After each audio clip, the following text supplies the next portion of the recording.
റോമാലേഖനത്തിൻ്റെ പഠനം രണ്ടാമത്തെ പോർഷൻ നമ്മൾ ഏതാണ്ട് അവസാനിപ്പിക്കുന്ന ഒരു ഘട്ടത്തിലാണ്. ആദ്യത്തെ പോർഷനിൽ 1-ാം അധ്യായത്തിൻ്റെ 1 തൊട്ട് 3-ാം അധ്യായത്തിൻ്റെ 20-ാം വാക്യം വരെ മനുഷ്യവർഗം എല്ലാം പാപത്തിന് കീഴിലാണെന്ന് പൗലോസ് തെളിയിക്കുകയായിരുന്നു. അതിനുശേഷം 3-ാം അധ്യായത്തിൻ്റെ 21-ാം വാക്യം തുടങ്ങി, ഇപ്പോഴോ ദൈവത്തിൻ്റെ നീതി വിശ്വസിക്കുന്ന എല്ലാവർക്കും യേശു ക്രിസ്തുവിലെ വിശ്വാസത്താലുള്ള ദൈവനീതി തന്നെ ന്യായപ്രമാണം കൂടാതെ വെളിപ്പെട്ടു വന്നിരിക്കുന്നു. രണ്ടാമത്തെ പോർഷൻ രക്ഷ എന്നുള്ള വിഷയമാണ്. യാതൊരു പ്രവൃത്തിയും കൂടാതെ മനുഷ്യനെ ദൈവം നീതീകരിക്കുന്നു.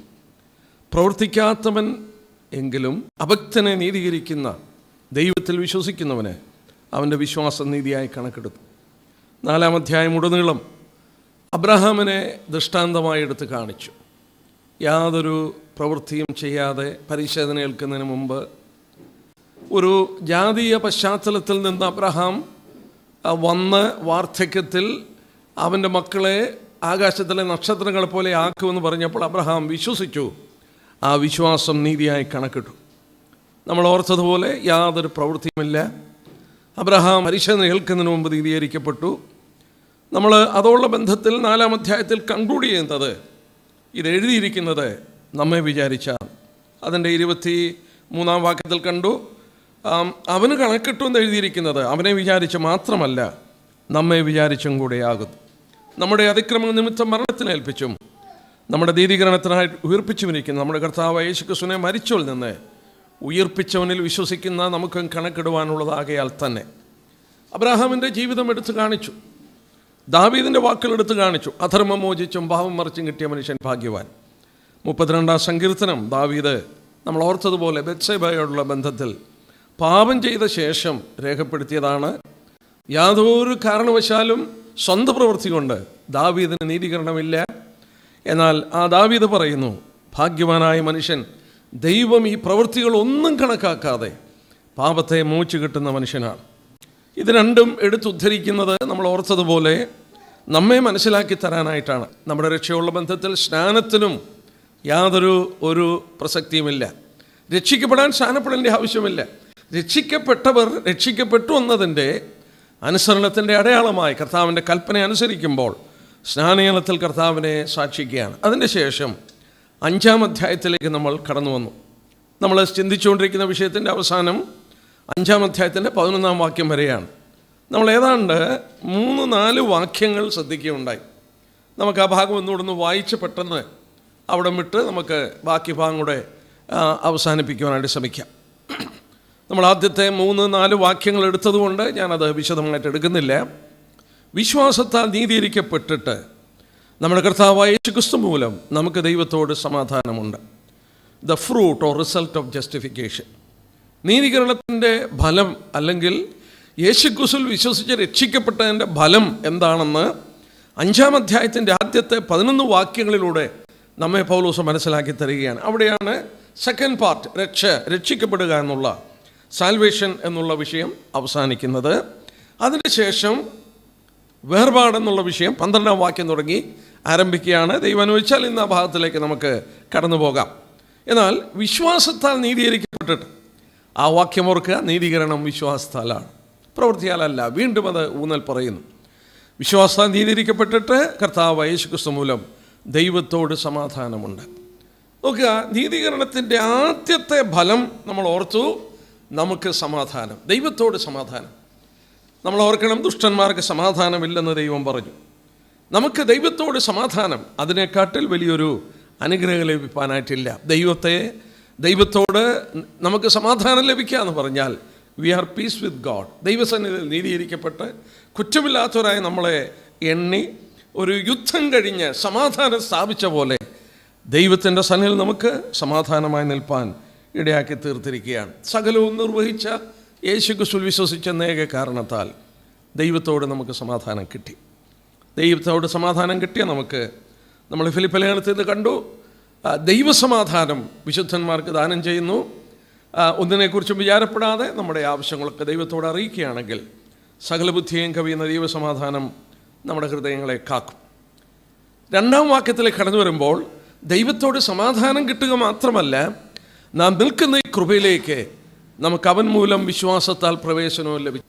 ദൈവത്തോട് സമാധാനം ലഭിക്കുക മാത്രമല്ല, നമുക്ക് ദൈവകൃപയിലേക്ക് പ്രവേശനം ലഭിച്ചു. ഓൾസോ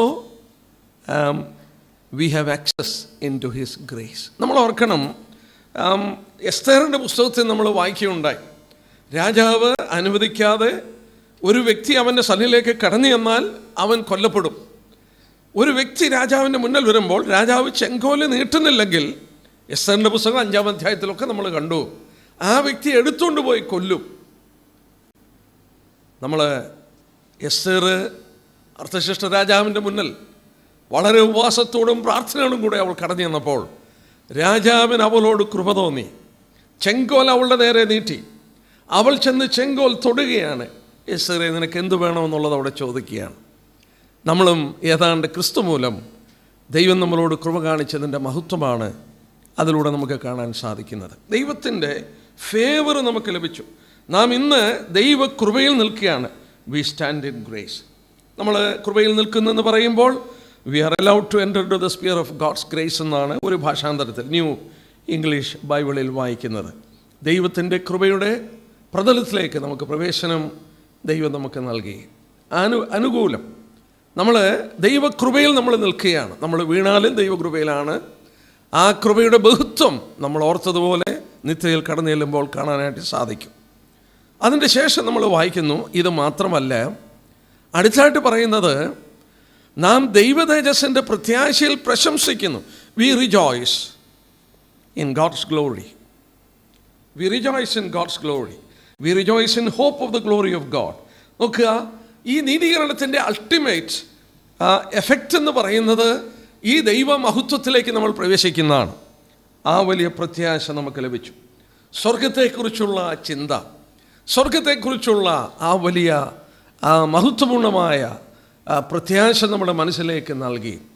ഏത് വിശുദ്ധനും സമാധാനമായി മാത്രമല്ല, ഏത് സന്ദർഭത്തിൽ സന്തോഷിപ്പാൻ കഴിയുന്നതിൻ്റെ കാരണം അവന് നൽകിയ പ്രത്യാശയാണ്. പത്രോസ് രേഖപ്പെടുത്തിയ ജീവനുള്ള പ്രത്യാശയ്ക്കായി നമ്മളെ വീണ്ടും ജനിപ്പിച്ചു. ലോകമനുഷ്യരിൽ നിന്ന് നമ്മൾ വിഭിന്നമായി മാറിയത് നമുക്കൊരു പ്രത്യാശ ഉള്ളതുകൊണ്ടാണ്. നമ്മുടെ വായിക്കുന്നു, ദൈവതേജസ്സിൻ്റെ പ്രത്യാശയിൽ നാം പ്രശംസിക്കുന്നു. ഇംഗ്ലീഷിൽ വായിച്ചാൽ we rejoice in hope of glory of God. ദൈവമഹത്വത്തിൻ്റെ ആ പ്രത്യാശയിൽ നമ്മൾ പ്രശംസിക്കുകയാണ്, സന്തോഷിക്കുകയാണ്. തീത്തോസ് രേഖപ്പെടുത്തിയ പോലെ it is a blessed hope. ഭാഗ്യകരമായ ഒരു പ്രത്യാശയാണ്. വീണ്ടും നമ്മൾ 3-4 വാക്യം അതുകൂടെ നമ്മൾ ശ്രദ്ധിക്കുകയുണ്ടായി. അത് തന്നെയല്ല, ഇത്രയും കൂടെ അല്ല, നമുക്ക് ദൈവത്തോട് സമാധാനം കിട്ടി, നമുക്ക് കൃപയിലേക്ക് പ്രവേശനം കിട്ടി, നമ്മൾ ദൈവതേജസ്സിൽ പ്രശംസിക്കുന്നു അല്ലെങ്കിൽ റിജോയ്സ് ചെയ്യുന്നു. അതിൻ്റെ 3-ാം വാക്യത്തിൽ വായിക്കുന്നു, അത്രയും അല്ല, നോട്ട് ഓൺലി ദാറ്റ്. പിന്നെന്താണ്? നമ്മൾ കഷ്ടത സഹിഷ്ണുതയും സഹിഷ്ണുത സിദ്ധതയും സിദ്ധത പ്രത്യാശയും ഉളവാക്കുന്നെന്നറിഞ്ഞ് കഷ്ടങ്ങളിലും പ്രശംസിക്കുന്നു.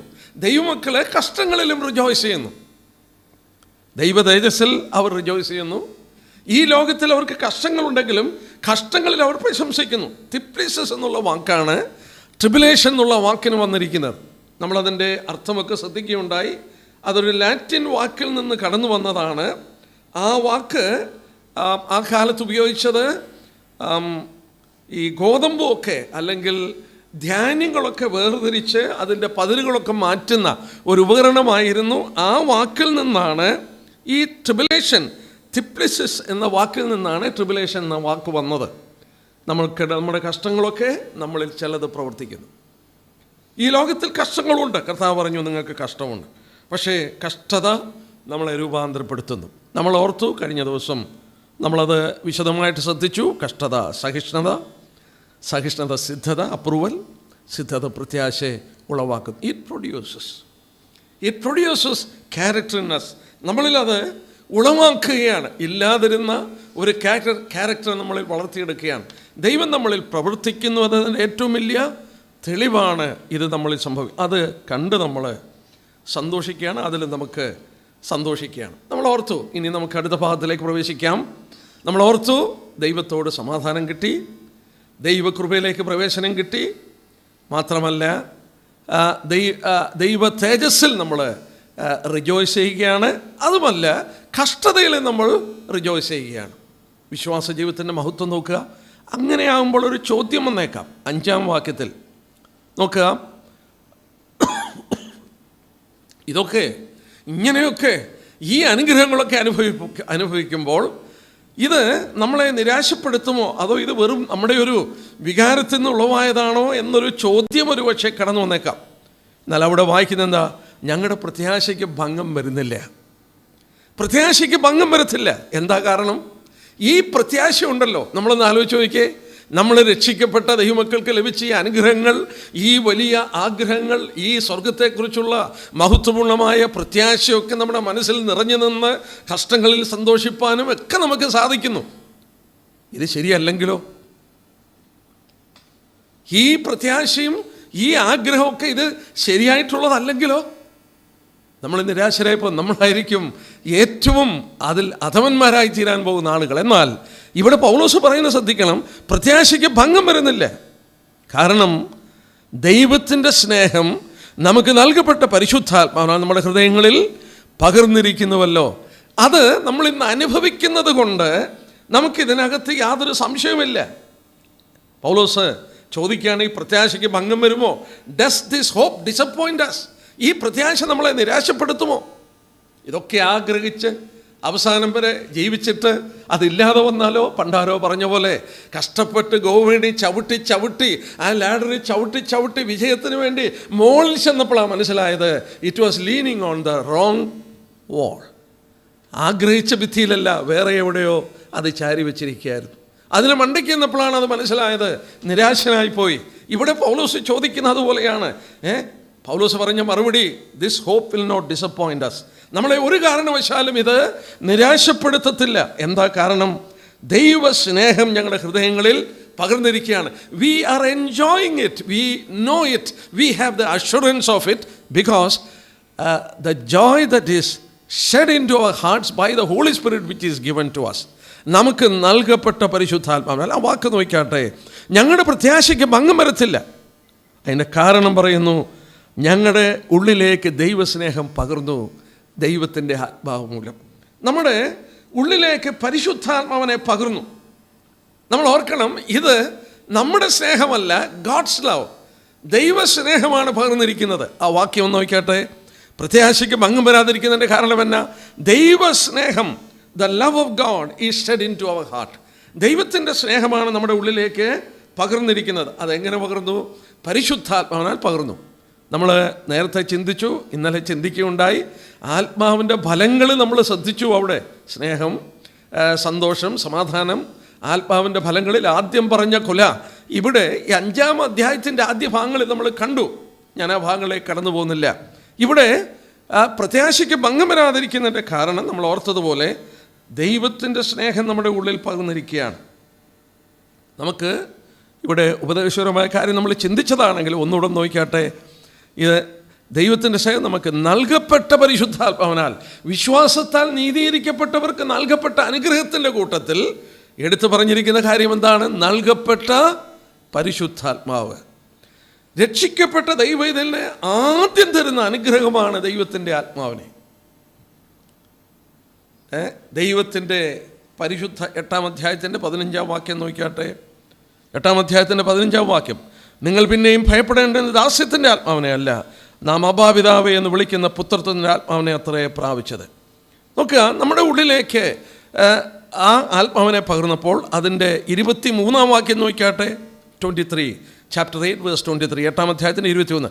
ആത്മാവെന്ന് ആദ്യദാനം ലഭിച്ചിരിക്കുന്ന നാം നമ്മുടെ ശരീരത്തിൻ്റെ വീണ്ടെടുപ്പിൻ്റെ പുത്രത്വത്തിന് കാത്തുകൊണ്ട് ഉള്ളിൽ ഞരങ്ങുന്നു. ആത്മാവെന്ന ആദ്യദാനം. അനേക ദാനങ്ങൾ നമുക്ക് നൽകി ദൈവം, അനേക അനുഗ്രഹങ്ങൾ നൽകി. ആ അനുഗ്രഹത്തിൽ ആദ്യമായി നൽകിയ അനുഗ്രഹം എന്താണെന്ന് ചോദിച്ചാൽ ആത്മാവെന്ന ആദ്യദാനം.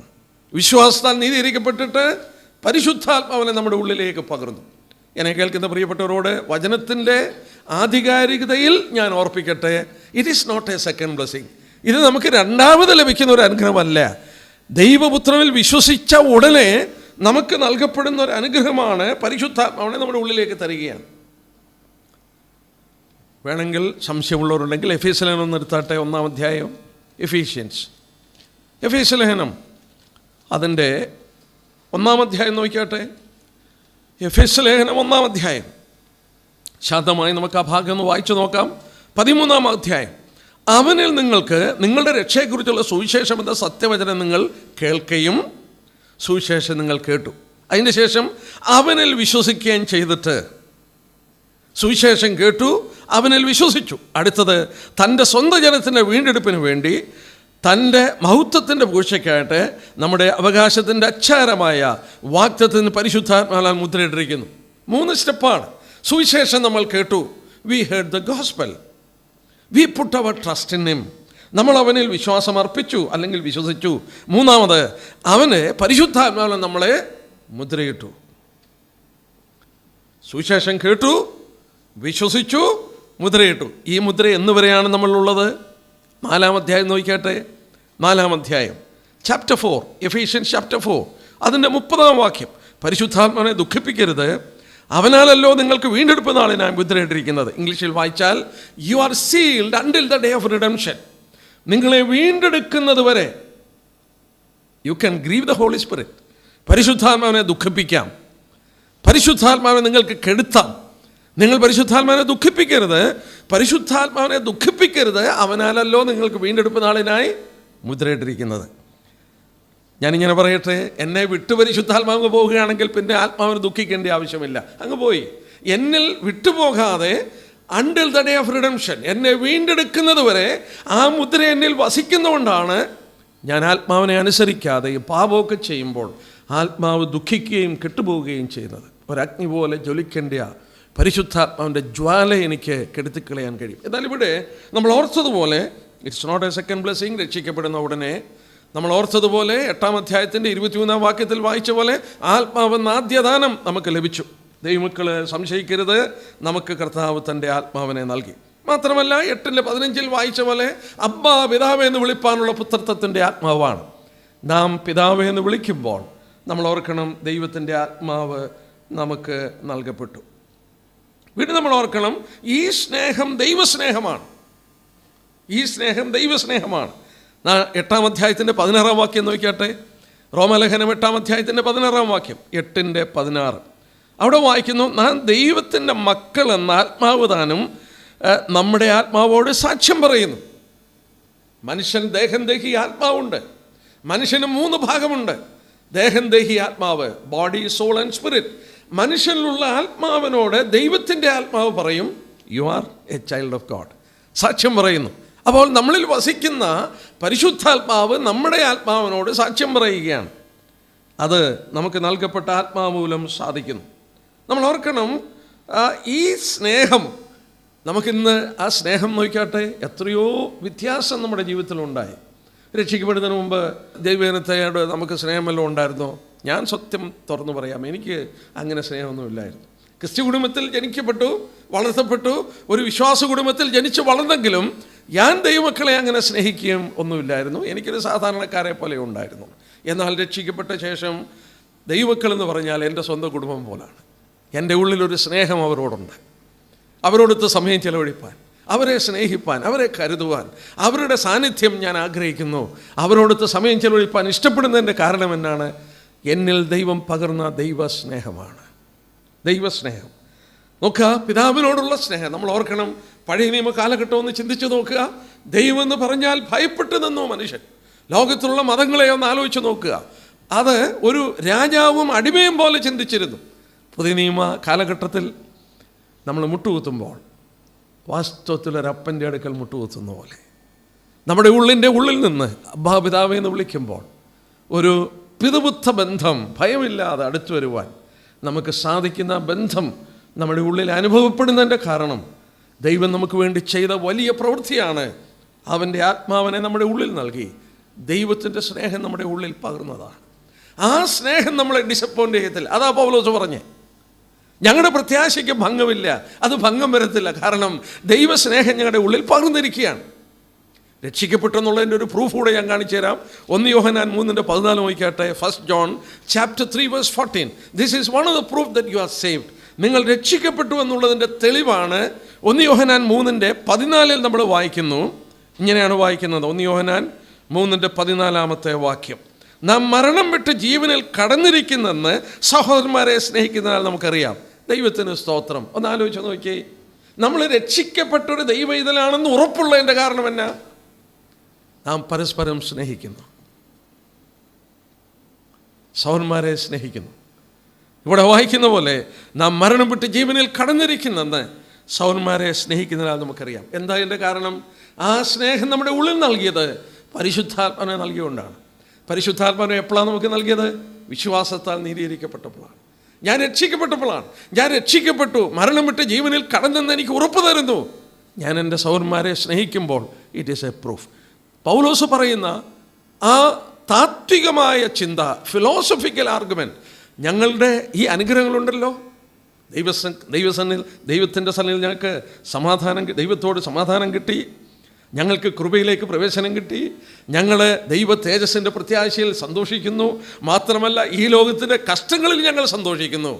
എന്നാൽ മനുഷ്യൻ ചോദിച്ചേക്കാം, ഇതൊക്കെ നിങ്ങളെ നിരാശപ്പെടുത്തുന്ന വെറും വിശ്വാസമായിരിക്കുമോ? അല്ലല്ല. ഞങ്ങളുടെ പൗലോസ് പറഞ്ഞ പോലെ പ്രത്യാശയ്ക്ക് ഭംഗം വരില്ല. കാരണം പൗലോസ് പറഞ്ഞത് ആ സ്നേഹം ഞങ്ങളുടെ ഉള്ളിലേക്ക് പകർന്നു, ഞങ്ങൾക്കതറിയാം. That is an abiding result in our heart. നമ്മുടെ ജീവിതത്തിൽ ഒരിക്കലും നമ്മളെ നിരാശപ്പെടുത്താത്ത നമുക്ക് നൽകപ്പെട്ട ഒരു അനുഗ്രഹമാണെന്നുള്ളത് ഓർക്കുക. ഈ പരിശുദ്ധാത്മാവിനെ കിട്ടണമെങ്കിൽ നമ്മൾ ഓർത്തതുപോലെ അപ്പോസ്തലപ്രവൃത്തി 2-ാം അധ്യായത്തിൻ്റെ പത്രോസ് പ്രസംഗിക്കുമ്പോൾ പറയുന്നുണ്ട്. അപ്പോസ്തലപ്രവൃത്തി 2-ാം അധ്യായത്തിൻ്റെ പെന്തിക്കോസ്ത് പെരുന്നാളിൽ അവർ കുത്തുകൊണ്ടിട്ട് പത്രോസിനോട് ചോദിക്കുകയാണ്, ഞങ്ങൾ രക്ഷപ്പെടാൻ എന്ത് ചെയ്യണം? 37-ാം വാക്യം. ഇത് കേട്ടിട്ട് അവർ ഹൃദയത്തിൽ കുത്തുകൊണ്ടു. പത്രോസിനോടും ശേഷം അപ്പോസ്തലന്മാരോട്, സൗന്മാരായ പുരുഷന്മാരെ, ഞങ്ങൾ എന്ത് ചെയ്യേണ്ടുവെന്ന് ചോദിച്ചു. പത്രോസ് അവരോട് നിങ്ങൾ മാനസാന്തരപ്പെട്ട് നിങ്ങളുടെ പാപങ്ങളുടെ മോചനത്തിനായി ഓരോരുത്തൻ യേശുക്രിസ്തുവിന്റെ നാമത്തിൽ സ്നാനമേൽപ്പിൻ, എന്നാൽ പരിശുദ്ധാത്മാവെന്ന ദാനം നിങ്ങൾക്ക് ലഭിക്കും. ക്രിസ്തുവിൽ വിശ്വസിക്കാൻ അന്നത്തെ കാലത്ത് വിശ്വസിച്ചാൽ ഉടനെ സ്നാനപ്പെടുമായിരുന്നു. ഇത് രണ്ടും കൂടെ ഒന്നിച്ചു പോകും. അതാണ് പത്രോസ് അവിടെ രേഖപ്പെടുത്തിയത്. എന്നാൽ പരിശുദ്ധാത്മാവെന്ന ദാനം, the gift of the Holy Spirit നിങ്ങൾക്ക് ലഭിക്കും. വീണ്ടും നമുക്ക് നോക്കാം അതിൻ്റെ 6 തൊട്ടുള്ള വാക്യം ശ്രദ്ധിച്ചാട്ടെ. അടുത്തത് എന്തോ ഒരു പൗലോസിൻ്റെ ചിന്തകൾ. ഞാനിത് വായിക്കുമ്പോൾ ശ്രദ്ധിച്ചപ്പോൾ ഇരുന്ന് ധ്യാനിച്ചു നോക്കിയപ്പോൾ ഞാൻ ഓർക്കായിരുന്നു, ഈ പൗലോസ് എന്ന് പറയുന്ന മനുഷ്യൻ എത്ര പ്രഗത്ഭനായ ഒരു ദൈവദാസനായിരുന്നു. എന്തെല്ലാം അദ്ദേഹത്തിൻ്റെ ചിന്തകളും ആർഗ്യുമെൻസും ക്രിസ്തീയ സത്യങ്ങൾ പുറത്തു കൊണ്ടുവരാൻ വേണ്ടി തൻ്റെ ആ ചിന്താഗതികൾ ദൈവം അവനെ വിളിച്ച് വേർതിരിച്ച് ഒരുക്കുമ്പോൾ, ഒരു അപ്പോസ്തലനാക്കി തീർക്കുമ്പോൾ നാം ഓർക്കണം, നമ്മൾ ഓർത്തതുപോലെ ഇത്രയും ലേഖനങ്ങൾ മാത്രമല്ല ഘനഗംഭീരമായി റോമലേഖനമൊക്കെ എഴുതുവാൻ പൗലോസിനെ പോലെയുള്ള ഒരു മനുഷ്യനെ കൊണ്ട് മാത്രമേ സാധിക്കുകയുണ്ടായിരുന്നു. ഇവിടെ 6-ാം വാക്യം തൊട്ടൊന്ന് ശ്രദ്ധിച്ചാട്ടെ, പൗലോസിൻ്റെ ആർഗ്യുമെൻ്റ് ഒന്ന് ശ്രദ്ധിച്ചാട്ടെ. 6 തൊട്ട് താഴെ 11 വരെയുള്ള വാക്യങ്ങളിൽ വീണ്ടും the fruit of the justification is further revealed. ഈ വിശ്വാസ നീതീകരണത്തിൻ്റെ ഫലങ്ങൾ വീണ്ടും പൗലോസ് ഇവിടെ എടുത്തു പറയുകയാണ്. 6 തൊട്ടുള്ള വാക്യം, 6-ാം വാക്യം. നാം ബലഹീനരായിരിക്കുമ്പോൾ തന്നെ ക്രിസ്തു തക്ക സമയത്ത് അവർക്ക് വേണ്ടി മരിച്ചു. നീതിമാന് വേണ്ടി ആരെങ്കിലും മരിക്കുന്നത് ദുർലഭം, ഗുണവാന് വേണ്ടി പക്ഷേ മരിപ്പാൻ തുനിയുമായിരിക്കും. ക്രിസ്തു നാം ഭാവികളായിരിക്കുമ്പോൾ തന്നെ നമുക്ക് വേണ്ടി മരിക്കയാൽ ദൈവം തനിക്ക് നമ്മോടുള്ള സ്നേഹത്തെ പ്രദർശിപ്പിക്കും. വീണ്ടും ആ ദൈവസ്നേഹം, നമ്മളെ നിരാശപ്പെടുത്താത്ത ദൈവസ്നേഹത്തെ എടുത്ത് കാണിക്കുകയാണ്. ആ വാക്യം നമുക്കൊന്ന് ശ്രദ്ധിച്ചു നോക്കാം. ഈ വാക്യത്തിൻ്റെ അർത്ഥമൊന്ന് ശ്രദ്ധിച്ചാട്ടെ. അതിൻ്റെ ക്രിസ്തു നമുക്ക് വേണ്ടി പാപികളായിരിക്കുമ്പോഴാണ് മരിച്ചത്. അത് ഊന്നൽ കൊടുത്ത് പറഞ്ഞ വാക്ക് നോക്കിയാട്ടെ.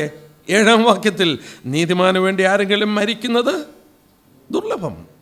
നീതിമാനായ മനുഷ്യൻ ഈസ് എ റൈച്ചസ് പേഴ്സൺ, ആരെ ഉപദ്രവിക്കത്തില്ല, നീതിയുള്ള കാര്യങ്ങളൊക്കെ ചെയ്ത് വളരെ യോഗ്യനായി സമൂഹത്തിൽ ജീവിക്കുന്ന ഒരു മനുഷ്യൻ. അങ്ങനെയുള്ള മനുഷ്യന് വേണ്ടി ആരെങ്കിലും പോയി മരിക്കുന്നത് പൗലോസ് പറയുന്നു ദുർലഭമാണ്. It is very rare. ഇനി അതിനെക്കാട്ടിൽ ഒരുപടിയൂടെ കടന്നൊരു മനുഷ്യനുണ്ട്, ഗുണവാന് വേണ്ടി പക്ഷേ മരിപ്പാൻ തുനിയുമായിരിക്കാം. മരിക്കുമെന്നല്ല, മരിക്കുവാൻ തുനിയുമായിരിക്കാം. ഈ ഗുണവാൻ എന്ന് പറയുന്ന മനുഷ്യൻ ആരാ? ഇവർ തമ്മിലുള്ള വ്യത്യാസം എന്നാ? നീതിമാനും ഗുണവാനും തമ്മിലുള്ള വ്യത്യാസം എന്നാ? ഇംഗ്ലീഷ് വായിച്ചാൽ for scarcely for a righteous man will one die, yet perhaps for a good man someone would even dare to die. ഒരു നല്ല മനുഷ്യന് വേണ്ടി, ഗുണവാന് വേണ്ടി, ഗുഡ് മാൻ എന്ന ഇംഗ്ലീഷിൽ, അവന് വേണ്ടി പക്ഷേ മരിക്കാൻ തുനിയുമായിരിക്കും. മരിക്കുമെന്ന് പറയുന്നില്ല. എന്നാൽ ഈ ഗുണവാനെന്നുള്ള വാക്കുകൊണ്ട് നമ്മുടെ ക്രിസ്ത്യ ജീവിതത്തിലും ചില ആശയങ്ങൾ നമുക്ക് തരുന്നു. ആരായി ഗുണവാൻ? മറ്റുള്ളവർക്ക് ഗുണം ചെയ്യുന്നവൻ. നീതിമാനായിട്ട് ജീവിക്കുന്നവനല്ല, അവൻ നീതിമാനായി ജീവിക്കുന്നവൻ തന്നെ. അവൻ ഗുണവാനാണ്. അവൻ മറ്റുള്ളവർക്ക് പ്രയോജനമുള്ളവനായി, മറ്റുള്ളവരോട് സഹതാപമുള്ളവനായി, മറ്റുള്ളവരെ സഹായിക്കുന്നവനായി, മറ്റുള്ളവരെ അവൻ്റെ അനുഗ്രഹങ്ങൾ അനുഭവിക്കുന്നവരായി സമൂഹത്തിൽ ജീവിച്ചു. അവന് വേണ്ടി മരിക്കുമെന്നല്ല, മരിക്കുവാൻ തുനിഞ്ഞേക്കാം.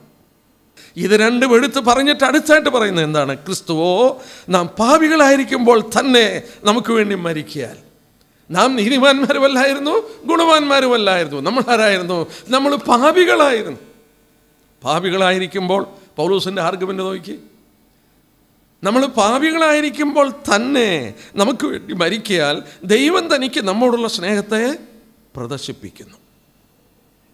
പൗലോസ് ആ ദൈവസ്നേഹത്തെക്കുറിച്ച് പറയുകയാണ്.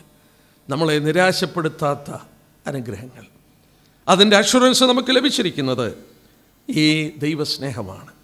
പൗലോസ് ഇവിടെ കൊണ്ടുവരുന്നത് ഇതിനെ ബേസ് ചെയ്തുകൊണ്ട് മച്ച് മോർ, അധികം എന്നുള്ള ആർഗ്യുമെൻ്റ് കൊണ്ടുവരികയാണ്. അതിൻ്റെ 9-ാം വാക്യം നോക്കിയാട്ടെ. 9-ാം വാക്യം, അവൻ്റെ രക്തത്താൽ നീതീകരിക്കപ്പെട്ട ശേഷമോ നാം അവനാൽ എത്രയധികമായി കോപത്തിൽ നിന്ന് രക്ഷിക്കപ്പെടും. രക്ഷയുടെ ഉറപ്പ് തരികയാണ്. You should not be discourage. നിങ്ങൾ ഒരിക്കലും നിരാശപ്പെടരുത്. നിങ്ങളെ വിശ്വസിക്കുന്ന വിശ്വാസത്തെ ഒരിക്കലും ദൈവം നിരാശപ്പെടുത്തത്തില്ല. കാരണം പൗലോസ് ഇവിടെ കൊണ്ടുവന്ന് ഇത് അവസാനിപ്പിക്കുമ്പോൾ ആർഗ്യുമെൻറ്റിൻ്റെ മഹത്വം നോക്കുക. എന്താ അവിടെ പറയുന്നത്? അവൻ്റെ രക്തത്താൽ നീതീകരിക്കപ്പെട്ട ശേഷമോ നാം അവനാൽ എത്രയധികമായി കോപത്തിൽ നിന്ന് രക്ഷിക്കപ്പെടും. എന്തൊരു ആർഗ്യുമെൻ്റാണ്? Much more argument. എത്രയധികമായി. എന്താ കാരണം? ജസ്റ്റിഫിക്കേഷൻ, നീതീകരണം കിട്ടിയാൽ ഗ്ലോറിഫിക്കേഷൻ ഈസ് അഷ്വേർഡ്. നിങ്ങൾ മൗത്തീകരിക്കപ്പെടും. നിങ്ങൾ നീതീകരിക്കപ്പെട്ടുവെങ്കിൽ, യേശുക്രിസ്തുവിൽ വിശ്വസിച്ച് നീതീകരിക്കപ്പെട്ടുവെങ്കിൽ നിങ്ങൾ യാതൊരു തർക്കവുമില്ല, നിങ്ങൾ മൗത്തീകരിക്കപ്പെടും. നമുക്കിവിടെ രക്ഷയുടെ ഭയങ്കരമായ ഉറപ്പ് തരികയാണ്. ആ ആർഗ്യുമെൻ്റ് പൗലോസ് കൊണ്ടുവരുമ്പോൾ എങ്ങനെയാണ് ആർഗ്യുമെൻ്റ് കൊണ്ടുവന്നതെന്നുള്ളത് നോക്കിയാട്ടെ. 9-ാം വാക്യത്തിൽ, അവൻ്റെ രക്തത്താൽ നീതീകരിക്കപ്പെട്ട ശേഷമോ നാം അവനാൽ എത്രയധികമായി രക്ഷിക്കപ്പെടും. നമ്മളെ നീതീകരിച്ചത് അവൻ്റെ ചിന്തിയ രക്തമാണ്. നാം പാപികളായിരിക്കുമ്പോൾ നമുക്ക് വേണ്ടി ആ ചോര ചിന്തി. അങ്ങനെ നമ്മളെ നീതീകരിച്ചെങ്കിൽ ഇന്ന് നമ്മൾ ആരാണെന്ന് നോക്കിയാട്ടെ. നമ്മൾ രക്ഷിക്കപ്പെട്ട ദൈവമക്കളാണ്. നമ്മൾ ഒരിക്കൽ പാപികളായിരുന്നു. നമ്മളെ അവൻ്റെ പുത്രൻ്റെ മരണത്താൽ, ചോരയാൽ നമ്മളെ നീതീകരിച്ചു എങ്കിൽ ഇന്ന് നാം വിശ്വാസികളാണ്. നീതീകരിക്കപ്പെട്ട നമ്മൾ എത്രയധികമായി രക്ഷിക്കപ്പെടും. അവിടെ കൊണ്ടുവരുന്ന ആദ്യത്തെ ആർഗ്യുമെൻ്റ് നമ്മൾ തെസ്സലോനിക്ക ലേഖനത്തിലൊന്ന് വായിക്കാം. 1 തെസ്സലോനിക്കർ 5-ാം അധ്യായം, 1 Thessalonians chapter 5. 1 തെസ്സലോനിക്കർ 5-ാം അധ്യായം 9-10 വാക്യം. 9-10 വാക്യം.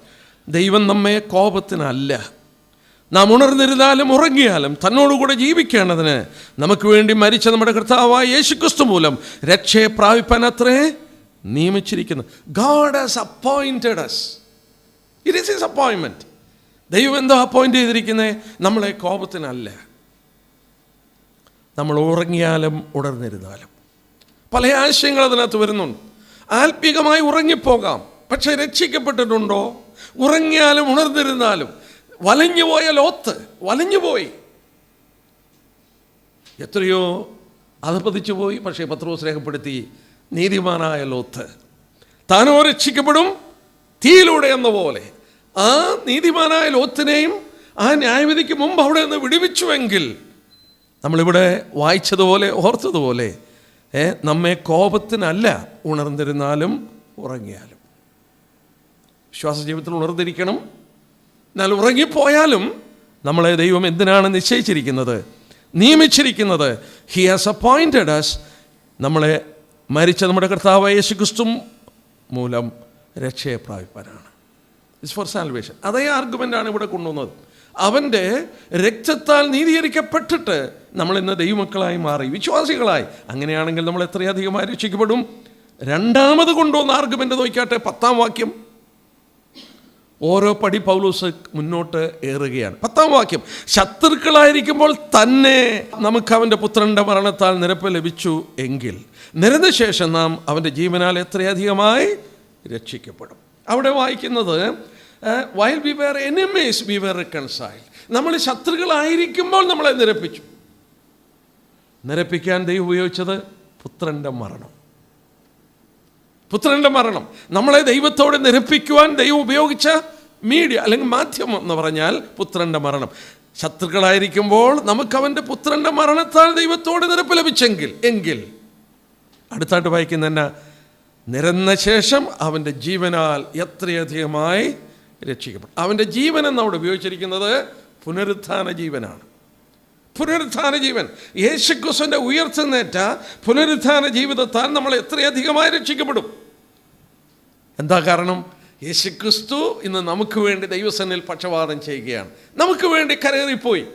നമ്മളിവിടെ നേരത്തെയൊക്കെ എടുത്തിട്ടുണ്ടെങ്കിൽ ഞാൻ ഓടിച്ചെന്നെടുക്കട്ടെ, യേശുക്രിസ്തു ഈ ഭൂമിയിലായിരുന്നപ്പോൾ ഒരിക്കൽ പോലും ദേവാലയത്തിൽ ഒരു പുരോഹിത ശുശ്രൂഷ ചെയ്യാൻ കടന്നു ചെന്നിട്ടില്ല.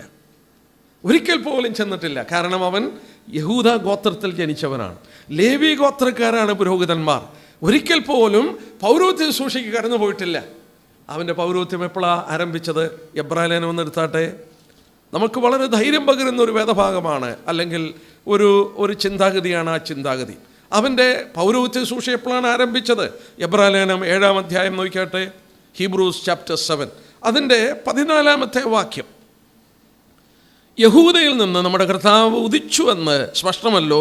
ആ ഗോത്രത്തോട് മോശ പൗരോഹിത്യം സംബന്ധിച്ച് ഒന്നും കൽപ്പിച്ചിട്ടില്ല. കർത്താവ് ജനിച്ചത് ട്രൈബ് ഓഫ് ജൂഡ, യഹൂദ ഗോത്രത്തിലാണ്. ആ ഗോത്രത്തോട് പൗരോഹിത്യം ഒന്നും പറഞ്ഞിട്ടില്ല. പൗരോഹിത്യം ഏത് ഗോത്രത്തിലാണ്? ലേവി ഗോത്രത്തിലാണ്. അടുത്ത നോക്കി 8-ാം അധ്യായം അതിൻ്റെ 2-ാം വാക്യം, വിശുദ്ധ സ്ഥലത്തിൻ്റെയും മനുഷ്യനല്ല കർത്താവ് സ്ഥാപിച്ച സത്യകൂടാരത്തിൻ്റെ ശുശ്രൂഷകനായ മഹാപുരോഹിതൻ നമുക്കുണ്ട്. ഏത് മഹാപുരോഹിതനും വഴിപാട് യാഗം അർപ്പിപ്പാൻ നിയമിക്കപ്പെടുന്നു. ആകയാൽ അർപ്പിപ്പാൻ അവനും വല്ലതും വേണം. 4-ാം വാക്യം, അവൻ ഭൂമിയിലായിരുന്നെങ്കിൽ പുരോഹിതനാകയില്ലായിരുന്നു. വാക്കുണ്ടോ? അവൻ ഭൂമിയിലായിരുന്നുവെങ്കിൽ പുരോഹിതനാകത്തില്ലായിരുന്നു. യേശുക്രിസ്തു ഭൂമിയിലായിരുന്നെങ്കിൽ പുരോഹിതനാകുകയില്ലായിരുന്നു. ഇപ്പോൾ അവൻ പുരോഹിതനാണ്. പക്ഷേ എവിടെയാണ്? 9-ാം അധ്യായം നോക്കിയാട്ടെ, 11-ഉം 12-ഉം 9-ാം അധ്യായം.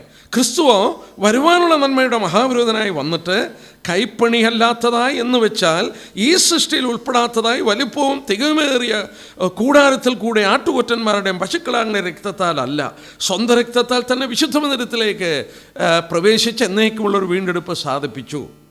നമ്മുടെ കർത്താവ് സാധിപ്പിച്ചു തന്നു. ഇവിടെ നമ്മൾ വായിക്കുന്നു, കൈപ്പണിയായ മന്ദിരത്തിലല്ല, sanctuary that is made with hands. അവൻ സ്വർഗത്തിലേക്ക് പ്രവേശിക്കുകയാണ്. നമ്മളതിൻ്റെ 24-ാം വാക്യം കൂടെ നോക്കിയാട്ടെ. 24-ാം വാക്യം, ക്രിസ്തു വാസ്തവമായതിൻ്റെ പ്രതിബിംബമായി കൈപ്പണിയായ വിശുദ്ധ മന്ദിരത്തിലേക്കല്ല, ഇപ്പോൾ നമുക്ക് വേണ്ടി ദൈവസന്നിധിയിൽ പ്രത്യക്ഷനാവാൻ സ്വർഗത്തിലേക്ക് പ്രവേശിച്ചു. നമുക്ക് വേണ്ടി സ്വർഗത്തിൽ പ്രവേശിച്ചു. അവൻ്റെ പൗരോഹിത്യ മണ്ഡലം സ്വർഗമാണ്, പിതാവിൻ്റെ വലതുഭാഗത്താണ്. അവൻ്റെ പൗരോഹിത്യ ശുശ്രൂഷ ആരംഭിക്കുന്നത് പുനരുത്ഥാന ശേഷമാണ്. അവൻ ഭൂമിയിലായിരുന്നെങ്കിൽ പുരോഹിതനാകുകയില്ലായിരുന്നു. ഇവിടെ പഠിക്കുമ്പോൾ ക്രിസ്തുവിൻ്റെ 3 പ്രത്യക്ഷത കാണാം. ആർക്കെങ്കിലും നോട്ട് ചെയ്തോ? ഒരു പ്രസംഗത്തിനുള്ള വിഷയമാണ് 3 അപ്പിയറിങ്സ് ഓഫ് ക്രൈസ്റ്റ്. 9-ാം അധ്യായം നോക്കിയാട്ടെ. 9-ാം അധ്യായം 3 അപ്പിയറിങ്സ് ഓഫ് ക്രൈസ്റ്റ്. അതിൻ്റെ 26-ാം വാക്യം, അങ്ങനെയായ ലോകസ്ഥാപനം മുതൽ പലപ്പോഴും കഷ്ടമേ, എന്നാൽ അവൻ ലോകാവസാനത്തിൽ സ്വന്തം യാഗം കൊണ്ട് പാപപരിഹാരം വരുത്തുവാൻ ഒരിക്കൽ പ്രത്യക്ഷനായി. പാപത്തിന് പരിഹാരം വരുത്തുവാൻ ഒരിക്കൽ പ്രത്യക്ഷനായി. First appearing. 2-ാമത്തെ അപ്പിയറിങ് 24-ാം വാക്യം നോക്കി, ഇപ്പോൾ നമുക്ക് വേണ്ടി ദൈവസന്നിധിയിൽ പ്രത്യക്ഷനാവാൻ സ്വർഗത്തിലേക്ക് പ്രവേശിച്ചു. പാപത്തിന് പരിഹാരം വരുത്തുവാൻ ഒരിക്കൽ അവൻ പ്രത്യക്ഷപ്പെട്ടു. ഇപ്പോൾ നമുക്ക് വേണ്ടി സ്വർഗത്തിൽ പ്രത്യക്ഷപ്പെട്ടു. 3-ാമത്തെ നോക്കിയാട്ടെ, 28-ാമത്തെ വാക്യം. മൂന്നാമത്തെ അപ്പിയറൻസ് 28-ാം വാക്യത്തിൻ്റെ അവസാനം, അങ്ങനെ തന്നെ അനേകരുടെ പാപങ്ങളെ ചുമപ്പാൻ അവൻ ഒരിക്കൽ അർപ്പിക്കപ്പെട്ടു. അടുത്ത ഭാഗം, തനിക്കായി കാത്തു നിൽക്കുന്നവരുടെ രക്ഷയ്ക്കായി അവൻ പാപം കൂടാതെ രണ്ടാമതും പ്രത്യക്ഷനാകും. 3 അപ്പിയറിങ്സ് ഓഫ് ക്രൈസ്റ്റ്. പാപത്തിന് പരിഹാരം വരുത്തുവാൻ ഒരിക്കൽ പ്രത്യക്ഷപ്പെട്ടു. 2, നമുക്ക് വേണ്ടി സ്വർഗത്തിൽ പ്രവേശിച്ചു, മഹാപുരോഹിതനായി ശുശ്രൂഷിക്കുന്നു. 3, അവൻ പാപം കൂടാതെ കാത്തു നിൽക്കുന്നവർക്ക് വേണ്ടി രണ്ടാമതും പ്രത്യക്ഷപ്പെടും. അപ്പോൾ നമുക്ക് വേണ്ടിയുള്ള കർത്താവിൻ്റെ 3 പ്രത്യക്ഷത. നമ്മുടെ വിഷയത്തിലേക്ക് മടങ്ങി വരാം. നമ്മുടെ കർത്താവ് മൂലം നമുക്ക് ലഭിക്കുന്ന അനുഗ്രഹങ്ങളിൽ ഏറ്റവും വലിയ അനുഗ്രഹം നമ്മൾ 5-ാം അധ്യായത്തിൻ്റെ 10-ാം വാക്യത്തിൽ വായിച്ചു. നമ്മൾ ശത്രുക്കളായിരിക്കുമ്പോൾ തൻ്റെ പുത്രൻ്റെ മരണത്താൽ ദൈവത്തോട് നിരപ്പ് വന്നു എങ്കിൽ നിരന്ന ശേഷം അവൻ്റെ ജീവനാൽ, ആ ജീവൻ അവൻ്റെ പുനരുത്ഥാന ജീവൻ, അവൻ്റെ പുനരുത്ഥാന ജീവൻ, ആ പുനരുത്ഥാന ജീവൻ നമ്മൾ ഓർത്തതുപോലെ അവൻ്റെ മഹാപൗരോഹിത്യ ജീവൻ, പുനരുത്ഥാന ജീവൻ നമുക്ക് വേണ്ടി സ്വർഗത്തിൽ പക്ഷപാതം ചെയ്യും. കർത്താവ് നമ്മുടെ കേസ് എടുത്തുകൊണ്ട് as an advocate he is before father. അവനെടുക്കുന്ന കേസ് പരാജയപ്പെടുമോ? ഇല്ല, ഇല്ല. അവനെടുക്കുന്ന കേസ് ഒരിക്കലും പരാജയപ്പെടത്തില്ല. അവൻ മരണത്തിൽ നമ്മളെ വീണ്ടെടുത്ത് ജീവൻ കൊണ്ട് നമ്മളെ പൂർണ്ണമായി രക്ഷിക്കും. ഒരു വാക്യം മനസ്സിൽ ഓടി വരുന്നു. 7-ാം അധ്യായം നോക്കിയാട്ടെ. എബ്രായലേഖനം 7-ാം അധ്യായം.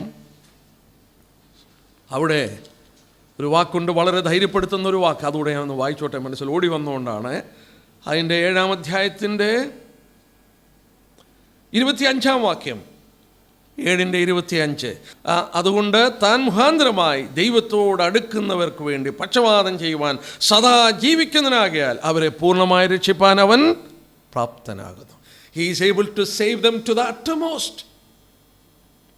യേശുക്രിസ്തു മൂലം ദൈവത്തോട് അടുക്കുന്ന മനുഷ്യൻ. നമുക്ക് വേറെ മധ്യസ്ഥന്മാരൊന്നും വേണ്ട, വേറെ ഒരു മധ്യസ്ഥനും വേണ്ട. ദൈവത്തിനും മനുഷ്യർക്കും മധ്യസ്ഥനായി നിൽക്കുന്ന മധ്യസ്ഥൻ യേശുക്രിസ്തു. അവൻ മുഖാന്തരം ദൈവത്തോട് അടുക്കുന്നവരെ അവൻ രക്ഷിക്കും പൂർണ്ണമായി എന്ന് ഉറപ്പ് തരികയാണ്. എന്താ കാരണം?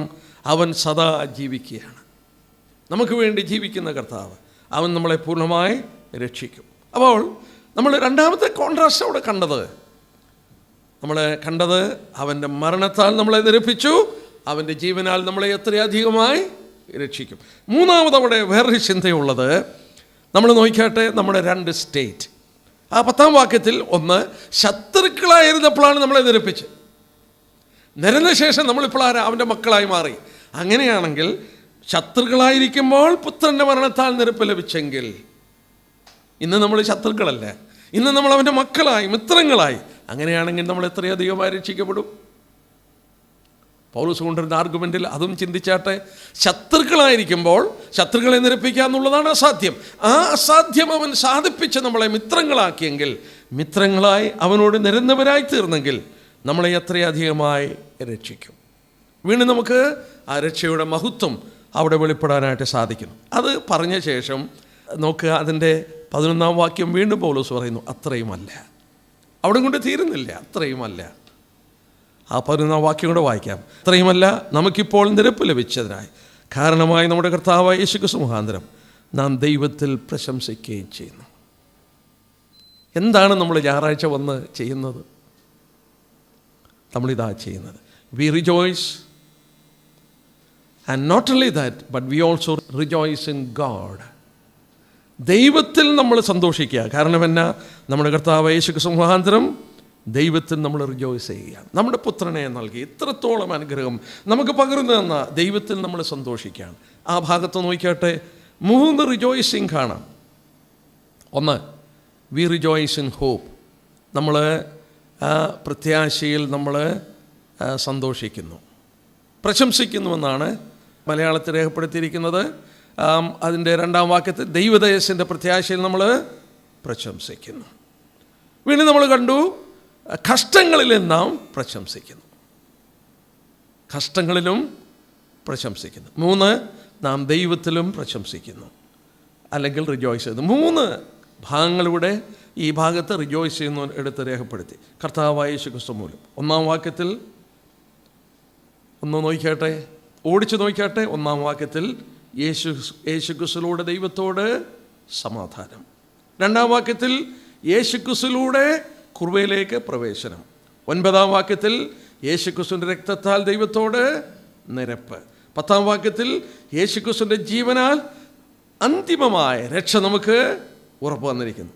വീണ്ടും നമ്മളവിടെ വായിക്കുന്നത്, യേശുക്രിസ്തുവിൽ കൂടെ നിരപ്പ് ലഭിച്ചതിന് കാരണമായ പിതാവായ ദൈവത്തിൽ നമ്മൾ സന്തോഷിക്കുന്നു. സഹോദരന്മാരെ, നമ്മുടെ സകല അനുഗ്രഹങ്ങളും നമ്മുടെ കർത്താവിലാണ്. ദൈവത്തിൻ്റെ ആ വലിയ പദ്ധതി തൻ്റെ പുത്രനിലൂടെ നമുക്ക് വേണ്ടി സാധിപ്പിച്ച് തരികയാണ്. ആ പുത്രനിലൂടെ നമുക്ക് ലഭിച്ച അനുഗ്രഹങ്ങൾ എത്ര വലുതാണെന്ന് നമ്മൾ പ്രത്യേകം ഓർക്കുക. ഇവിടെ നമ്മൾ സാൽവേഷൻ, അതായത് ആദ്യം നമ്മൾ പാപത്തെക്കുറിച്ച് ചിന്തിച്ചു, 2 നീതീകരണത്തെക്കുറിച്ച് ചിന്തിച്ചു.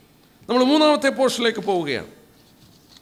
സെപ്പറേഷൻ അല്ലെങ്കിൽ വേർപാടെന്നുള്ള വിഷയത്തിലേക്ക് വരികയാണ്. സെപ്പറേഷൻ നമ്മൾ ആ തന്ന പേപ്പറിൽ കാണുന്നുണ്ടല്ലോ. സിൻ എന്ന വിഷയം, പാപം എന്ന വിഷയം 3-ാം അധ്യായത്തിൻ്റെ 20 വരെയാണ്. സാൽവേഷൻ, രക്ഷ എന്നുള്ള വിഷയം അതിൻ്റെ ശേഷം 3-ന്റെ 21 തൊട്ട് 5-ന്റെ 11 വരെയാണ്. ഇനിയും 3-ാമത്തെ പോർഷനിലേക്ക് നമ്മൾ പ്രവേശിക്കുകയാണ്. ഇത് വളരെ വളരെ വിലപ്പെട്ട ക്രിസ്ത്യ ജീവിതത്തിൻ്റെ പഠനം നമുക്ക് തരുന്ന ഒരു പ്രത്യേക പോർഷനാണ്. സെപ്പറേഷൻ അല്ലെങ്കിൽ വേർപാട്. വേർപാടെന്നുള്ള അങ്ങനെ ഒരു ക്രിസ്ത്യ ജീവിതത്തിൽ വേർപാടിനെക്കുറിച്ച് നമ്മളെ പഠിപ്പിക്കുന്ന പോർഷനാണ് സെപ്പറേഷൻ. അതിൻ്റെ 5-ാം അധ്യായത്തിൻ്റെ 12 തൊട്ട് 8-ാം അധ്യായത്തിൻ്റെ അവസാനത്തെ വാക്യം വരെ. നമുക്ക് ആ 5-ന്റെ 12 തൊട്ട് പഠനം നമുക്ക് ഒന്ന് ആരംഭിച്ചു വെക്കാം. ഒരു ചിന്താഗതി പൗലോസിൻ്റെ, നമ്മൾ ഓർത്തതുപോലെ ഒരു താത്വിക ചിന്ത, ഒരു ഫിലോസഫിക്കൽ ചിന്താഗതിയുള്ള മനുഷ്യനാണ് പൗലോസ്. പൗലോസ് ഇത്രത്തോളം രക്ഷയുടെ അനുഗ്രഹങ്ങളൊക്കെ പറഞ്ഞപ്പോൾ നമ്മളിപ്പോൾ ചിന്തിച്ചപ്പോൾ നമ്മൾ ഓർത്തു, നമുക്കുള്ള അനുഗ്രഹങ്ങളൊക്കെ യേശുക്രിസ്തുവിലാണ്. നമ്മൾ ഇപ്പം പഠിച്ചതാണ്. നിരപ്പ് ലഭിച്ച് ക്രിസ്തുവിൽ കൂടെയാണ്, കൃപയിലേക്ക് പ്രവേശിച്ചത് ക്രിസ്തുവിലൂടെയാണ്, നമ്മൾ പ്രശംസിക്കുന്ന ക്രിസ്തുവിലൂടെയാണ്, ക്രിസ്തുവിലൂടെയാണ് നമുക്ക് ഈ അനുഗ്രഹങ്ങളൊക്കെ തന്നത്. അപ്പോൾ ക്രിസ്തു ക്രൂശിൽ മരിച്ചു എന്ന ഏക കാരണത്താൽ, അവൻ്റെ സബ്സ്റ്റിറ്റ്യൂഷനിൽ നമുക്ക് ഈ അനുഗ്രഹങ്ങളൊക്കെ എങ്ങനെ കിട്ടി? ആദ്യം അത് പൗലോസൂടെ അത് അങ്ങോട്ട് ഉറപ്പിച്ച് തന്നിട്ടാണ് ഈ സെപ്പറേഷൻ എന്നുള്ള പാർട്ട് നമുക്ക് വേണ്ടി അതിൻ്റെ മറ്റു ഭാഗങ്ങളിലേക്ക് കടക്കുന്നത്. How to live the Christian life അല്ലെങ്കിൽ സാങ്ക്ടിഫിക്കേഷൻ, ശുദ്ധീകരണം. നമ്മുടെ ശുദ്ധീകരണം, പാപികളായിരുന്നു, രക്ഷിക്കപ്പെട്ടു. 3-ാമത്തെ portion sanctification, how to lead the Christian life, എങ്ങനെ ഒരു ക്രിസ്ത്യ ജീവിതം നയിക്കാം. വളരെ ആഴമേറിയ പഠനം 6-ാം അധ്യായത്തിലേക്കൊക്കെ കടക്കുമ്പോൾ നമ്മൾ കടന്നു വരാൻ പോവുകയാണ്. ക്രിസ്ത്യ ഉപദേശങ്ങളുടെ ഏറ്റവും വലിയ ടീച്ചിങ് ആണ് ചാപ്റ്റർ 6 ഓൺവേർഡ്സ്, 6-ാം അധ്യായം തുടങ്ങി. എല്ലാ എല്ലാ വിശ്വാസികളും ആവർത്തിച്ച് പഠിക്കേണ്ട പോർഷനാണ് 6-ാം അധ്യായം തുടങ്ങി. ക്രിസ്ത്യ ജീവിതത്തിൽ അനേക വർഷങ്ങൾക്ക് മുമ്പ് ഞാൻ ഈ പോർഷൻസ് പഠിച്ചതാണെങ്കിലും ഇന്നും ഈ പോർഷൻസ് പലപ്പോഴും എൻ്റെ മനസ്സിലൂടെ അയവിറക്കി പോകുന്നൊരു പോർഷനാണ്. പ്രായോഗികമാക്കാൻ, ക്രിസ്ത്യ ജീവിതത്തിലൊരു വിജയം കരസ്ഥമാക്കാൻ ഈ പോർഷൻ, അത് 6-ാം അധ്യായം തുടങ്ങിയുള്ള പഠനം നമ്മളെ സഹായിക്കും. എന്നാൽ ഇവിടെ നമ്മൾ ഓർത്തതുപോലെ ഈ പാപികളായ നമുക്ക് ഈ അനുഗ്രഹങ്ങൾ മുഴുവൻ ക്രിസ്തുവിലൂടെ നമുക്ക് ലഭിച്ചു. ക്രിസ്തു മരിച്ചു എന്ന ഏക കാരണത്താൽ ലോകത്തിൽ ഇത്രമാത്രം വിശുദ്ധന്മാർക്ക് ഈ അനുഗ്രഹങ്ങളൊക്കെ എങ്ങനെ കിട്ടും? How is it? അത് ഈ 5-ാം അധ്യായത്തിൻ്റെ 12 തൊട്ടുള്ള വാക്യത്തിൽ പൗലോസ് എടുത്ത് കാണിക്കുകയാണ്. 12 തൊട്ട് 5-ന്റെ 12 തൊട്ട് 21 വരെയുള്ള വാക്യങ്ങളിൽ എങ്ങനെയാണ് ക്രിസ്തുവിൻ്റെ അനുസരണവും ക്രൂശുമരണവും മൂലം ഈ അനുഗ്രഹങ്ങളൊക്കെ നമുക്ക് ലഭിച്ചെന്നുള്ളത് എടുത്ത് കാണിക്കുകയാണ്. ഇവിടെ നമ്മൾ നോക്കിയാൽ അടുത്ത ടീച്ചിങ്, അതായത് നമ്മൾ ഓർത്തതുപോലെ സെപ്പറേഷൻ, വേർപാട്, ഇതെല്ലാം ഇനിയും വരുന്നതിൻ്റെ അടിത്തറയെന്ന് പറയുന്നത് ഈ 12 തൊട്ട് 21 വരെയുള്ള വാക്യങ്ങളെ ആസ്പദമാക്കിയാണ്. അതുകൊണ്ട് ആ ഭാഗം നമുക്ക് ഒന്ന് ശ്രദ്ധയോടുകൂടെ ശ്രദ്ധിക്കാം. ഒന്നാമത് ആ ഭാഗത്ത് നമ്മൾ മനസ്സിലാക്കണം, അതിൻ്റെ പ്രത്യേകത എന്ന് പറഞ്ഞാൽ ഈ പോർഷനിൽ ആ ഏകൻ അല്ലെങ്കിൽ എന്നുള്ള വാക്ക് 11 പ്രാവശ്യം ഉപയോഗിച്ചിട്ടുണ്ട്. അപ്പോൾ അത് ഭയങ്കരമായ പ്രാധാന്യത അർഹിക്കുന്നു. ആ വാക്ക് എന്താണെന്ന് ചോദിച്ചാൽ, we are identified either with Adam or with Christ. ലോകത്തിലുള്ള എല്ലാ മനുഷ്യരും ഒന്നുകിൽ ആദമിൽ ഐഡൻറ്റിഫൈ ചെയ്യുന്നു, അല്ലെങ്കിൽ അവർ ക്രിസ്തുവിൽ ഐഡൻറ്റിഫൈ ചെയ്യുന്നു. വളരെ പ്രത്യേകത എന്താണെന്ന് ചോദിച്ചാൽ, ഞാൻ ഓടിച്ചെന്ന് പറയാം. 5-ാം അധ്യായത്തിൻ്റെ 12 തൊട്ടുള്ള വാക്യം ശ്രദ്ധിച്ചാൽ, either you are in Adam or you are in Christ. ഒന്നുകിൽ നിങ്ങൾ ആദമിലാണ് അല്ലെങ്കിൽ ക്രിസ്തുവിലാണ്. 6-ാം അധ്യായത്തിൽ വരുമ്പോൾ 2 യജമാനന്മാർ. 6-ാം അധ്യായത്തിൽ 2 യജമാനന്മാർ. ഒന്നുകിൽ നിങ്ങൾ പാപത്തെ സേവിക്കുന്നു, അല്ലെങ്കിൽ നിങ്ങൾ ദൈവത്തെ സേവിക്കുന്നു. 7-ാം അധ്യായത്തിൽ വരുമ്പോൾ രണ്ട് ഭർത്താക്കന്മാർ. 7-ാം അധ്യായത്തിൽ ഒന്നുകിൽ ന്യായപ്രമാണം എന്ന ഭർത്താവിനെ സേവിക്കുന്നു, അല്ലെങ്കിൽ കൃപയെന്ന ഭർത്താവിലൂടെ ക്രിസ്തുവിനെ സേവിക്കുന്നു.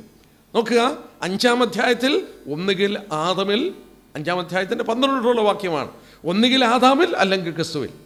6-ാം അധ്യായത്തിൽ വരുമ്പോൾ 2 യജമാനന്മാർ, 2 masters. Either you are slave of sin or you are slave of God. ഒന്നുകിൽ നിങ്ങൾ പാപത്തിൻ്റെ ദാസൻ അല്ലെങ്കിൽ ദൈവത്തിൻ്റെ ദാസൻ. 7-ാം അധ്യായത്തിൽ വരുമ്പോൾ ന്യായപ്രമാണത്തെയും കൃപയെടുത്ത് കാണിക്കുമ്പോൾ 2 ഭർത്താക്കന്മാർ. ഏത് ഭർത്താവിനോട് ബന്ധപ്പെട്ടിരിക്കുന്നുവെന്ന് 7-ാം അധ്യായത്തിൽ പഠിപ്പിക്കുകയാണ്. അപ്പോൾ ഇനിയും 5-12 ഭാഗങ്ങളിൽ ഈ 2 വ്യക്തിത്വങ്ങളെ എടുത്തു വെച്ചുകൊണ്ടാണ് പൗലോസ് ഈ സത്യങ്ങൾ നമ്മുടെ മുന്നിൽ കൊണ്ടുവരുന്നതെന്നുള്ളത് പ്രത്യേകം നാം ഓർക്കേണ്ടത്, ചിന്തിക്കണം. പ്രധാനമായിട്ട് നമ്മൾ ഓർക്കേണ്ടത് ഈ 5-12 വാക്യങ്ങളിൽ ആദമിനെയും ക്രിസ്തുവിനെയും കൊണ്ടുവരിക. നമ്മൾ ഓർത്തുകൊണ്ടിരുന്ന പോലെ ക്രിസ്തുവിൻ്റെ അനുസരണം, ക്രിസ്തുവിൻ്റെ ക്രൂശുമരണം, ഇത്ര വലിയ അനുഗ്രഹങ്ങൾ ലോകത്തിൽ ഇത്രമാത്രം വിശ്വാസികൾക്ക് ഇതെല്ലാം കൂടെ എങ്ങനെ കിട്ടി? അത് മതിയോ? അത് ലഭിപ്പാൻ കാരണമായോ? പൗലോസ് അവിടെ കൊണ്ടുവരുന്ന വലിയ സത്യം, ആത്മാവ് നമ്മളെ പഠിപ്പിക്കുന്ന സത്യം, 2 ഹെഡ്സ് ഉണ്ട്. 2 ഹെഡ്സ്, അതായത് ഒരു കുടുംബത്തിൻ്റെ ശിരസ്. അബ്രഹാം ഒരു പൂർവ്വപിതാവാണ്. അബ്രഹാമിന് ഒരു കുടുംബമുണ്ട്, ഇസ്രയേൽ എന്ന് പറയുന്ന കുടുംബം. അതായത് നമ്മുടെ പൂർവ്വപിതാക്കന്മാരും ഒരു പിതാവുണ്ട്. ആ പിതാവിൻ്റെ മക്കള് ഇങ്ങനെ നിൽക്കുന്ന പോലെ 2 ഫെഡറൽ ഹെഡ്സ്, 2 ഗോത്രങ്ങളുടെ അല്ലെങ്കിൽ 2 വംശത്തിൻ്റെ തലവന്മാർ. ഒരു തലവൻ ആദാം, മറ്റേ തലവൻ ക്രിസ്തു. 2 സാമ്രാജ്യങ്ങൾ പോലെയാണ്. ഒന്നുകിൽ നിങ്ങൾ ആദം തലവനായിരിക്കുന്ന സാമ്രാജ്യത്തിൻ്റെ അംഗമാണ്, അല്ലെങ്കിൽ ക്രിസ്തു അവൻ തലവനായിരിക്കുന്ന അവൻ്റെ രാജ്യത്തിൻ്റെ അംഗമാണ് നിങ്ങൾ. ഈ സത്യമാണ് ഇവിടെ നമ്മളെ കൊണ്ട് പഠിപ്പിക്കുന്നത്. നമ്മൾ ഓർക്കണം, നമ്മൾ വീണ്ടും നീതീകരണം ലഭിക്കുമ്പോൾ നമുക്ക് വീണ്ടും ജനനം സംഭവിക്കുന്നു. ജനിക്കുമ്പോഴാണല്ലോ നമ്മളൊരു കുടുംബത്തിൻ്റെ അംഗമാകുന്നത്. ജനിക്കാതെ നമ്മളൊരു കുടുംബത്തിൻ്റെ അംഗമാകത്തില്ല. നാം രക്ഷിക്കപ്പെടുമ്പോൾ, അതായത് നീതീകരണം കിട്ടുമ്പോൾ, we have A new birth also. നമുക്കൊരു വീണ്ടും ജനനം കൂടെ സംഭവിക്കുന്നു. ആ വീണ്ടും ജനനത്തിൽ നമ്മൾ ദൈവഭവനത്തിലേക്ക് ജനിക്കുകയാണ്. ആ ദൈവഭവനത്തിൻ്റെ അംഗമാകുമ്പോൾ ആ ഭവനത്തിൻ്റെ ശിരസ്സെന്ന് പറഞ്ഞാൽ, തലവനെന്ന് പറഞ്ഞാൽ ക്രിസ്തുവാണ്. ഇവിടെ കൊണ്ടുവരുന്ന സത്യം അതാണ്. ഒരു വാക്യം വായിച്ചിട്ട് നമുക്കിവിടെ വരാം. 1 കൊരിന്ത്യർ എടുത്താട്ടെ, 15-ാം അധ്യായം. ആ ഭാഗം ഒന്ന് എടുത്തിട്ട് നമുക്ക് ഈ ഭാഗത്തിൽ കടന്നു വരാം, അത് കുറച്ചുകൂടെ എളുപ്പത്തിൽ മനസ്സിലാക്കാൻ. 1 കൊരിന്ത്യർ 15-ാം അധ്യായം. 1 കൊരിന്ത്യർ 15-ാം അധ്യായം എടുത്താട്ടെ. 1 കൊരിന്ത്യർ 15-ാം അധ്യായം അതിൻ്റെ 45 വാക്യം നോക്കിയാട്ടെ. 1-ാം മനുഷ്യനായ ആദാം ജീവനുള്ള ദേഹിയായി തീർന്നെന്ന് എഴുതിയിരിക്കുന്നുവല്ലോ, ഒടുക്കത്തെ ആദാം ജീവിപ്പിക്കുന്ന ആത്മാവായി. 47-ാം വാക്യം, 1-ാം മനുഷ്യൻ ഭൂമിയിൽ നിന്ന് മണ്ണുകൊണ്ടുള്ളവൻ, 2-ാം മനുഷ്യൻ സ്വർഗത്തിൽ നിന്നുള്ളവൻ. എന്നാൽ അവിടെ ഉപയോഗിച്ചിരിക്കുന്ന വാക്കുകൾ നോക്കിയാട്ടെ. 1-ാം മനുഷ്യനായ ആദാം, ഒടുക്കത്തെ ആദാം. 1-ാം മനുഷ്യനുള്ള ആദാം എന്ന് പറഞ്ഞിട്ട് 2-ാം മനുഷ്യനായ ആദാം എന്നല്ല പറഞ്ഞേ. അതെന്താ അങ്ങനെ പറയാൻ കാരണം? 1-ാം മനുഷ്യനായ ആദാം ജീവനുള്ള ദേഹിയായി, ഒടുക്കത്തെ ആദാം ജീവിപ്പിക്കുന്ന ആത്മാവായി. ഒടുക്കത്തെ ആദാം എന്നവിടെ പറയാൻ കാരണം, ഇനി ഒരു ആദാം ഉണ്ടാകത്തില്ല, ഇനി ഒരു റേസ് ഉണ്ടാകത്തില്ല, വേറെ ഒരു റേസ് ഇല്ല. So he is the last. ഒന്നുകിൽ ആദാമില്ല, അല്ലെങ്കിൽ ഒടുക്കത്തെ ആദാം. ആ ഒടുക്കത്തെ ആദാം എന്ന് ക്രിസ്തുവിന് പേര് കൊടുത്തിരിക്കുകയാണ്.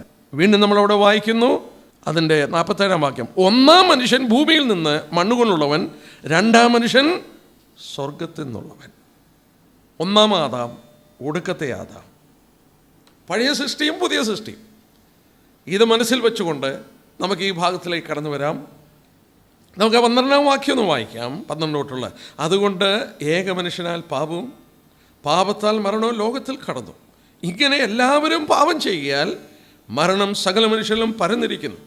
പാപമോ ന്യായപ്രമാണം വരെ ലോകത്തിലുണ്ടായിരുന്നു, എന്നാൽ ന്യായപ്രമാണം ഇല്ലാതിരിക്കുമ്പോൾ പാപത്തെ കണക്കിടുന്നില്ല. എങ്കിലും വരുവാനുള്ളവൻ്റെ പ്രതിരൂപമായ ആദമിൻ്റെ ലംഘനത്തിന് തുല്യമായി പാപം ചെയ്യാത്തവരിൽ മരണം ആദം മുതൽ മോശ വരെ വാണരുത്. ക്ഷമിക്കണേ, വളരെ ഫിലോസഫിക്കൽ ആർഗ്യുമെൻറ്റ്സ്. അത് തീരും, 21 വാക്യം കൊണ്ട് തീരും. അതിന് ശേഷം നമുക്ക് വളരെ ലളിതമായി ധ്യാനിച്ച് പഠിക്കാനുള്ള ഭാഗങ്ങളേ ഉള്ളൂ 6-ാം അധ്യായം. പക്ഷേ ഈ 12 തൊട്ട് 21 വരെയുള്ള വാക്യങ്ങൾ വീണ്ടും പൗലോസിൻ്റെ ചിന്തയുടെ ആ താത്വിക ചിന്തയുടെ മൂശയിൽ നിന്ന് ഉരുത്തിരിഞ്ഞ വളരെ കട്ടിയേറിയ ഭാഗങ്ങളാണ്. പത്രോസ് പോലും പറയുന്നുണ്ട്, പൗലോസ് കട്ടിയുള്ള ഭാഗങ്ങളൊക്കെ പറഞ്ഞിട്ടുണ്ട്. ഞാൻ ചിന്തിക്കുന്നു അതിലൊരു ഭാഗമായി ഇപ്പോൾ നമ്മൾ വായിക്കുന്ന ഭാഗമെന്നുള്ളത് തന്നെ ഞാൻ ചിന്തിക്കുന്നു. ഇവിടെ നമ്മളെല്ലാവരും ആദമിൽ മരിച്ചു, മരണത്തിന് വിധേയപ്പെട്ടു. എന്നാൽ ക്രിസ്തുവിൽ നമ്മൾ ജീവിപ്പിക്കപ്പെടുമ്പോൾ എങ്ങനെയാണ് നമുക്കിതെല്ലാം ലഭിച്ചതെന്നുള്ളത് പറയുകയാണ്. 12-ാം വാക്യത്തിൽ ആദ്യം അതുകൊണ്ട്, therefore 3, 4, 5 അധ്യായങ്ങളിൽ പഠിച്ചുകൊണ്ടിരുന്ന നമ്മുടെ രക്ഷ, ക്രിസ്തുവിൻ്റെ പ്രവൃത്തി, ഇതിനെക്കുറിച്ച് പറഞ്ഞിട്ട് ആ തത്വം ഇവിടെ നമുക്ക് വെളിപ്പെടുത്തി തരികയാണ്. അതുകൊണ്ട് ഏക മനുഷ്യനാൽ പാപവും പാപത്താൽ മരണവും ലോകത്തിൽ കടന്നു. മരണം ദൈവം സൃഷ്ടിച്ചതല്ല, മനുഷ്യനെ മരിക്കാൻ സൃഷ്ടിച്ചതല്ല. ദൈവമല്ല മരണം സൃഷ്ടിച്ചത്, മരണം കടന്നു വന്നതാണ്. മനുഷ്യൻ കടന്നു വരുവാൻ അനുവദിച്ചു കൊടുത്തതാണ്. ഏക മനുഷ്യൻ്റെ പാപവും പാപത്താൽ മരണവും ലോകത്തിൽ കടന്നു. ഇങ്ങനെ എല്ലാവരും പാപം ചെയ്തു. ആദം പാപം ചെയ്തപ്പോൾ എല്ലാവരും പാപം ചെയ്തു. നമ്മൾ 3-ാം അധ്യായത്തിൻ്റെ 23-ാം വാക്യം നോക്കിയാട്ടെ. 3-ാം അധ്യായത്തിൻ്റെ 23-ാമത്തെ വാക്യം, എല്ലാവരും പാപം ചെയ്തു, എല്ലാവരും പാപം ചെയ്തു. അവിടെ പറഞ്ഞിരിക്കുന്നത് പാപം ചെയ്തെന്ന, നമ്മളെല്ലാം പാപം ചെയ്തെന്ന. We all have done sin. അതല്ല ഇവിടെ പറഞ്ഞിരിക്കുന്നത്. 3-ാം അധ്യായത്തിൻ്റെ 23-ൽ നമ്മൾ ചെയ്ത പാപമാണ്.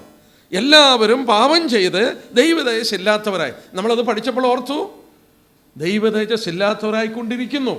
ആ പാപത്തിൻ്റെ എഫക്റ്റ് നമ്മൾ ഉണ്ടായിക്കൊണ്ടിരിക്കുന്നു. അതല്ല ഇവിടെ പറയുന്നത്. ഇവിടെ പൗലോസ് പറയുന്നത്, ഇവിടെ പരിശുദ്ധാത്മ നമ്മളെ ഓർപ്പിക്കുന്നത്, ആദം പാപം ചെയ്തപ്പോൾ ഇങ്ങനെ എല്ലാവരും പാപം ചെയ്തു.